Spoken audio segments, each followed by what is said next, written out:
আজই ডাউনলোড করুন আর এনজয় করুন আপনার পছন্দের শো। যেদিন থেকে আমি জানতে পেরেছি আমি আর তুমি আমরা এক হতে চলেছি, সেদিন থেকে নতুন নতুন স্বপ্ন মনে বাসা বেঁধেছে। মেঘা ম্যাডাম পাঠিয়েছেন আপনার জন্য। মেঘা? মেঘা আমাকে চিঠি কেন পাঠাচ্ছে? ও তো এখানেই রয়েছে, যা বলার সামনাসামনি বলতে পারে। এই প্রশ্নের উত্তর আমার কাছে নেই মালিক। আমি তো বাড়ির কাজের লোক।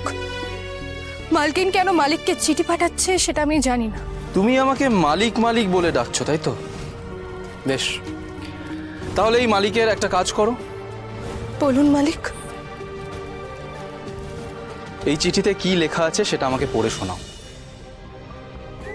কি হলো, নাও পড়ো। ক্ষমা করবেন মালিক, আমি অন্যের চিঠি পড়তে পারবো না। আমি নিজে তোমাকে অনুমতি দিচ্ছি কুসুম। কারোর ব্যক্তিগত চিঠি পড়ার ইচ্ছে আমার নেই মালিক। কুসুম, তুমি কিন্তু আমার কথা অমান্য করতে পারবে না। আমি তো তোমার মালিক, তাই তো? এটা আমার আদেশ, পড়ো।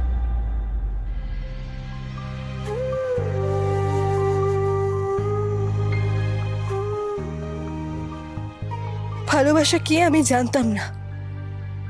ছোটবেলা থেকে একাই বড় হয়েছি আমি। মন খারাপ হলে সবার চোখের আড়ালে চোখের জল ফেলেছি।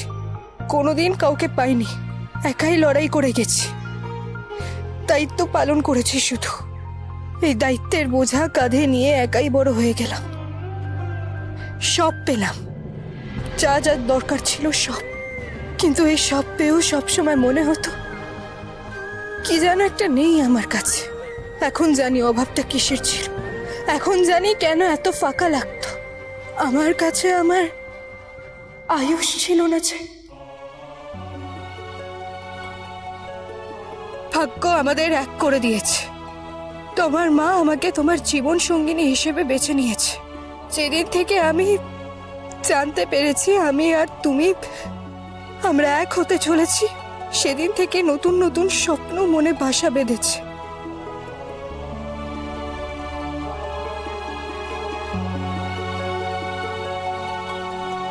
এই যেমন সকালবেলা ঘুম থেকে উঠে আমি চাই তুমি প্রথম আমাকে দেখো। ক্লান্ত হয়ে যখন বাড়ি ফিরবে তখন আমি থাকবো তোমার পাশে। হয় যদি মন খারাপ এক নিমেষে ফুলিয়ে দেব তা। অভিমান যদি করো তবে রাগ করে মুখ ফোলাবো আমি। হারিয়ে যাওয়ার বায়না করব বারবার।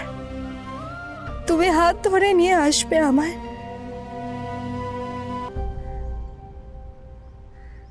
একটা রূপ কথার গল্প লিখব, তোমার আমার আমাদের। তুমি কাছে থাকলে মনে হয় সব আছে আমার কাছে।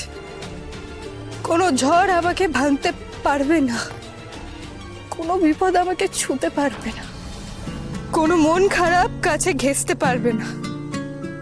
আর যখন তুমি আমার থেকে দূরে যাও মনে হয় দুঃস্বপ্ন দেখছি। তুমি আমাকে ছুলে আমি তোমার হই।